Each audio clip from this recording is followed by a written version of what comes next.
बिस्मिल्लाहिर्रहमानिर्रहीम बिस्मिल्लाहिर्रहमानिर्रहीम। अस्सलाम वालेकुम स्टूडेंट्स, कैसे हैं आप सब। उम्मीद करती हूँ कि आप लोगों ने जो है वो कल का लेक्चर जो कि हिस्ट्री ऑफ कंप्यूटर्स था उसको बहुत अच्छे तरीके से देख लिया होगा।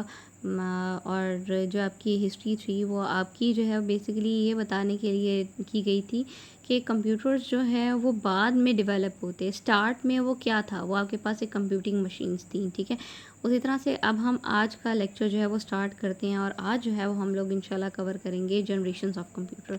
जनरेशन्स क्या होती हैं? जनरेशन्स का मतलब होता है सेम वही चीज़ कि कंप्यूटर अब जो हम इस्तेमाल कर रहे हैं वो एक दिन में तो नहीं बन गया। ठीक है, तो कंप्यूटर जो है वो कुछ चेंजेस के साथ जो कि हमारी पहले स्टार्ट हुई थी अबैकस से, अब आहिस्ता आहिस्ता वो चेंजिंग्स जो हैं होते होते जब हमारा कंप्यूटर बना तो आपके पास फर्स्ट जनरेशन में क्या करता था, second, third, fourth and last अब जो है लेटेस्ट टेक्नोलॉजी है वो कंप्यूटर की क्या है, that one is known as your fifth generation of computer. ठीक है, तो सबसे पहले जो आपके न्यू जब कंप्यूटर्स बने थे तो वो किस फॉर्मेट में हैं वो दिखाई देते थे।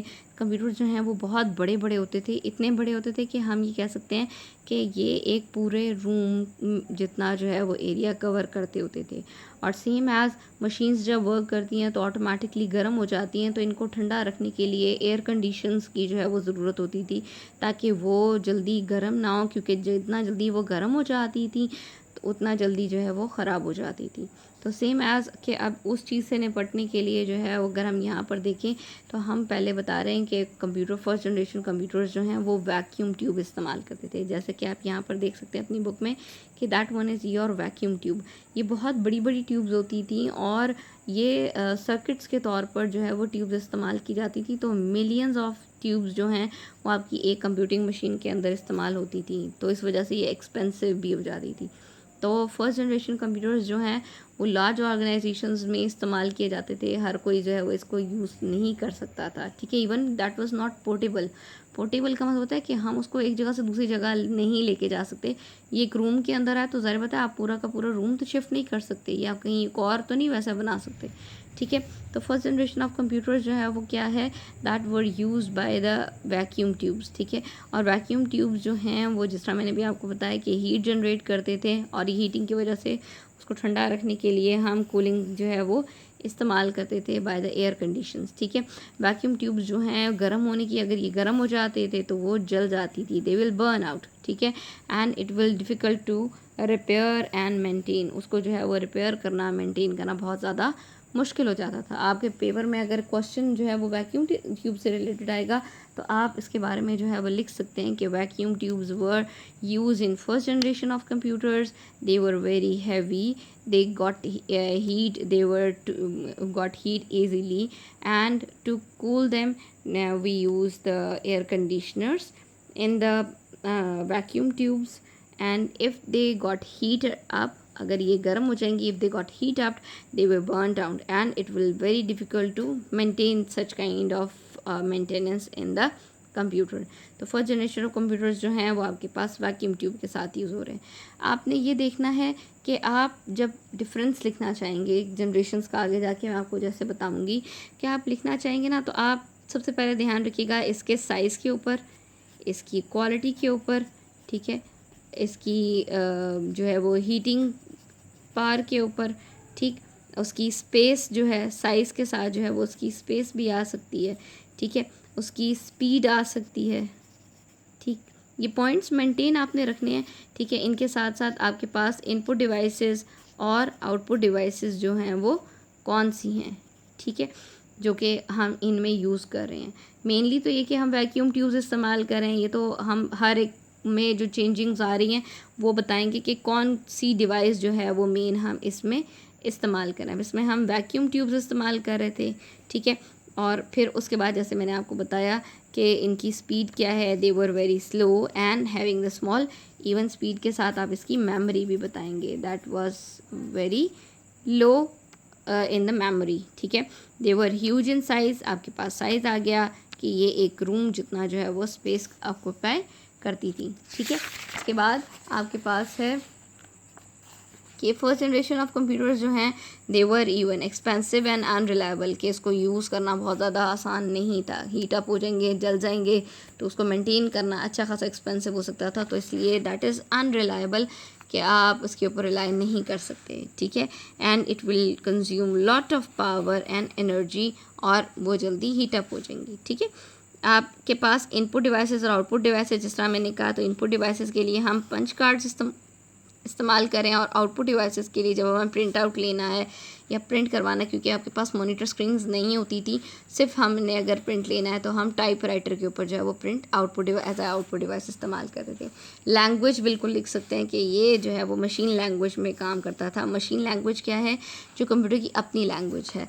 That language is about 0 and 1। It is also known as binary language, ठीक है। तो कंप्यूटर जो है, फर्स्ट जनरेशन कंप्यूटर जो है वो बाइनरी लैंग्वेज को इस्तेमाल करते थे। आप इन पॉइंट्स को देख लें कि आपने कौन से पॉइंट्स रखने हैं। आपने इनकी साइज़ लेनी है, आपने इनका टाइप लेना है, आपने इनकी हीट लेनी है, आपने इनकी जो है वो क्या कहती हैं, इनकी प्राइस लेनी है, ठीक है। इसके अलावा आपके पास इनपुट आउटपुट डिवाइसेस हैं। ये सारे पॉइंट्स जो हैं ये सारी जनरेशंस में डिस्कस किए गए। अगर आप ये पॉइंट्स याद रखेंगे तो आपको ऑटोमेटिकली इनको लिखना जो है वो बहुत आसान हो जाएगा, ठीक है।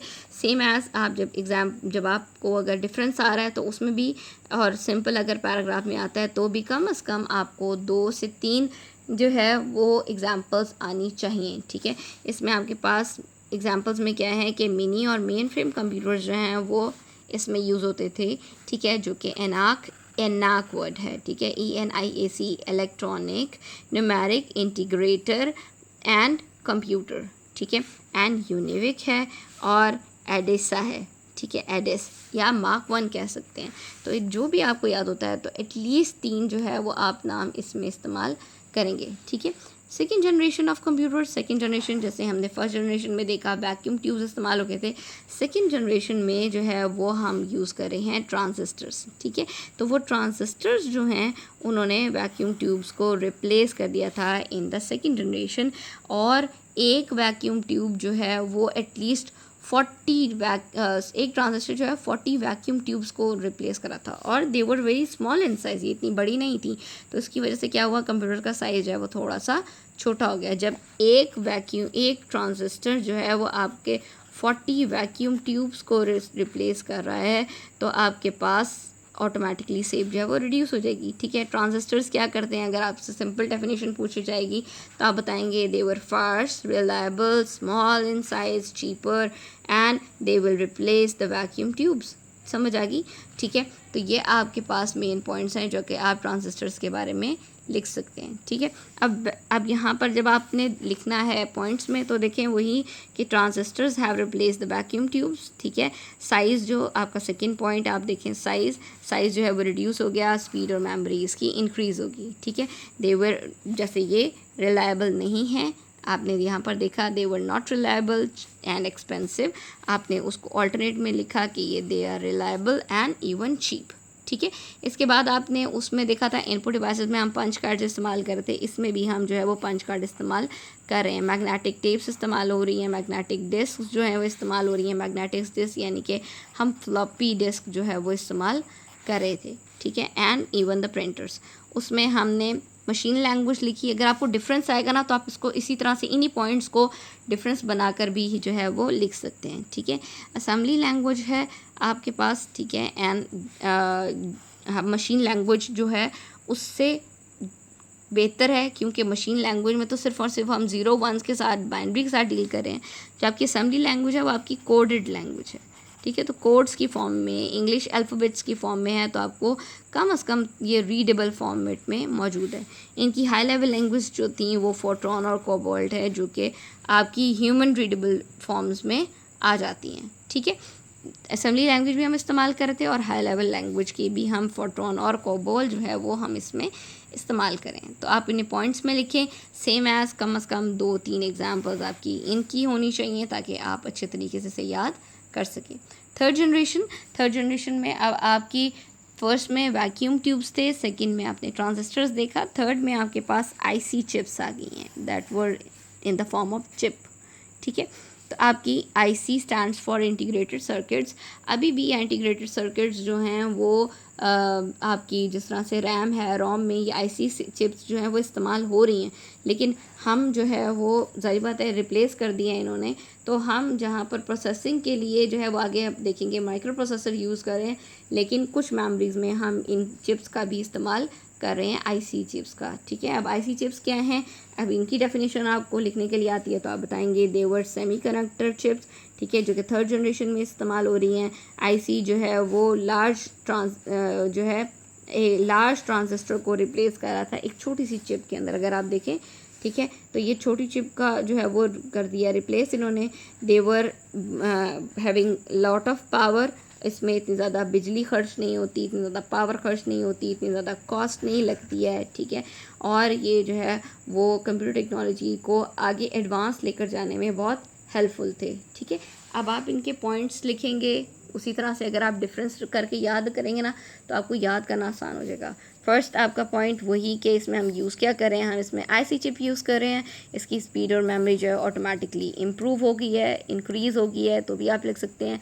इन पावर की बात थी तो अब ये लेस पावर यानी कि लेस एनर्जी कर रहे हैं, and they were smaller, cheaper and easily reliable. ठीक है, हम इसको कह सकते हैं। ठीक, अब इनपुट के लिए हम कीबोर्ड और आउटपुट के लिए हम मॉनिटर इस्तेमाल करें, आपकी इनपुट आउटपुट डिवाइसेस होगी। ठीक, ये कंप्यूटर्स जो हैं वो आपकी एप्लीकेशन प्रोग्राम यानी कि ऐप्स को जो है जो अब हम अपने मोबाइल्स में इस्तेमाल करते हैं, तो एप्लीकेशन प्रोग्राम्स जो हैं वो अब इसमें हम इंस्टॉल करके इस्तेमाल कर सकते थे। थर्ड जनरेशन जो है वो क्लोज़र टू योर कह सकते हैं न्यू जनरेशन, जो कि अब हम फोर्थ जनरेशन में इस्तेमाल करें, जो आपके माइक्रो कंप्यूटर्स बन रहे थे। ठीक है, okay, next one is your fourth generation. Fourth generation जो है वो आप अगर आप देखें देवर LSI लार्ज स्केल इंटीग्रेशन इस्तेमाल हो रही हैं, लेकिन यहाँ पर हम जो है मेन बताएंगे कि इसमें हम यूज़ कर रहे हैं माइक्रो प्रोसेसर, जो कि आपका CPU है। पता है, अभी पढ़ा था कि CPU जो है वो माइक्रो प्रोसेसर्स हैं जो कि डेवलप हो गए थे, यानी कि आईसी चिप को हमने रिड्यूस कर दिया। अब आईसी चिप की जगह जो हम मेमोरीज यूज़ कर रहे हैं, मेन मेमोरी जो है वो इसकी माइक्रो प्रोसेसर है, जो कि अभी भी हम इस्तेमाल करते हैं। माइक्रो प्रोसेसर है क्या? Micro processor is a single chip that handle all the processing of the computer. Micro chip वो है जो कि सारी processing, that just like a brain of computer. ठीक है, हर इंस्ट्रक्शन को सेव करना, रिट्रीव करना, आगे यूज़ करना, ये इसका काम है। ठीक है, अब इसके पॉइंट सेम एज कि आप माइक्रो प्रोसेसर जो हैं वो इसमें इस्तेमाल कर रहे हैं। ये fourth generation computers very fast, having large capacity storage, memory आ गई है। ठीक है, इनकी एडवांस इनपुट आउटपुट डिवाइसेस है, तमाम peripheral devices, all the peripheral devices are use. ठीक है, इन दिस कंप्यूटर्स। ठीक, they were affordable, small in size, very reliable. ठीक है, उनकी पावर लेस कंज्यूम होती थी, जो कि अभी लेटेस्ट कंप्यूटर्स जो हम अपने घरों में देख रहे हैं, ऑफिस में देख रहे हैं, स्कूल्स में देख रहे हैं, they are the fourth generation of computers. ठीक है, अब इसमें जो है वो हम माइक्रो कंप्यूटर्स को देख रहे हैं जो कि पोर्टेबल होते हैं। ठीक, और इसमें हम जिस तरह उसमें देखा कि फर्स्ट जनरेशन में हमारे पास जो है वो मशीन लैंग्वेज, सेकंड जनरेशन में असेंबली लैंग्वेज, फोर्थ जनरेशन में हाई लेवल लैंग्वेज जो है वो इस्तेमाल करें, एप्लीकेशन इस्तेमाल करें। अब इसमें आपकी ऑपरेटिंग सिस्टम जो है वो आ रहा है, जो कि ग्राफिकल यूज़र इंटरफेस है। कि आपके ग्राफिकल यूज़र इंटरफेस का मतलब है जो कि इवन हम मोबाइल्स में देखते हैं वो आपका ग्राफिकल है, कि इसमें बटन्स हैं, हम इसमें आइकन्स हैं, इसमें वन क्लिक पर हम काम कर सकते हैं। That's why they were known as your graphical user interface. ठीक है, और ये जो है वो आपकी मल्टीमीडिया सॉफ्टवेयर्स को एंटरटेन करते हैं, जिनमें हमारी टेक्स्ट हैं, इमेजेस हैं, साउंड्स हैं, वीडियोज़ हैं, कॉल्स हैं, सारा कुछ हम इन कंप्यूटर्स में इस्तेमाल कर सकते थे। इसकी हाई लेवल लैंग्वेज कोई भी लिख लें आप, विजुअल बेसिक, C++, जावा, पाइथन, जो कि अभी भी इस्तेमाल हो रही है। ठीक है, देवर पोर्टेबल, जिसको हम एक जगह से दूसरी जगह ले जा सकते हैं। हम इसमें इंटरनेट फैसिलिटी इस्तेमाल कर रहे हैं, इवन इनपुट आउटपुट डिवाइसेस जो है वो वायरलेस इस्तेमाल कर रहे हैं, जो कि इसके लिए बहुत इंपॉर्टेंट कंसिडर होती है। ठीक है, और इसकी एग्जांपल्स जो हैं वो आप यहाँ पर लिखेंगे। ठीक, एप्पल मैक प्रो और मैकबुक एरियर सर्विस, आपकी HP मोबाइल्स हैं, लैपटॉप्स हैं, डेल के सीरीज़ हैं। ठीक है, कोर i3, i5, i7 जो है वो कंप्यूटर्स हम ये इसके माइक्रो प्रोसेसर की प्रोसेसिंग स्पीड को शो करता है। तो ये कोर्स जो हैं वो हम इस्तेमाल कर रहे हैं, ठीक है। 5th जनरेशन जो है वो आपकी अभी तक it will use as a present and beyond का मतलब है कि अभी तक हम 5th जनरेशन में काम कर रहे हैं। 5th जनरेशन जो है वो मेनली डील करती है आपकी आर्टिफिशियल इंटेलिजेंस AI के साथ, ठीक है। 5th जनरेशन जो है वो आपकी एडवांस टर्मिनोलॉजी है जो कि आपकी नेचुरल लैंग्वेज को वही बात ट्रांसलेट करने में हेल्पफुल होती है, आपकी थिंकिंग पावर को बेहतर करती है, ठीक। तो आपकी ये कंप्यूटर्स जो हैं 5th जनरेशन ऑफ कंप्यूटर्स आपके आर्टिफिशियल इंटेलिजेंस बेस है, जैसे कि अभी यहाँ पर हम देख रहे हैं, ठीक है।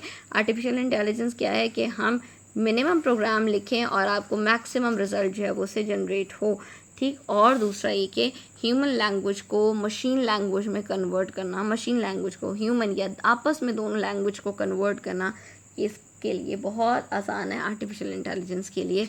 तो that would be your ended. आपका आज का जो है वो चैप्टर यहाँ तक सेकेंड लेक्चर जो है वो यहाँ पर कंप्लीट हो गया है। इंशाल्लाह आने वाले टाइम में हम टाइप्स ऑफ कंप्यूटर और डिजिटल कंप्यूटर्स की टाइप्स जो है वो इंशाल्लाह देखेंगे। आपको कोई क्वेश्चन है आप मुझसे जो है वो कमेंट्स में पूछ सकते हैं। अच्छे तरीके से पढ़ें, अपने नोट्स रेडी करें, पॉइंट्स बनाएं ताकि आपको उसको याद करने में बहुत आसानी हो जाए, ठीक है। कोशिश करें कि डिफरेंसेस के फॉर्म में याद करें। आपके साथ डिफरेंसेस में शेयर कर रही हूँ, आप उनको ज़रूर देखें। अच्छे तरीके से करेंगे, पॉइंट्स खुद बनाएंगे तो आपको ये हमेशा याद भी रहेगा। अल्लाह हाफ़िज़।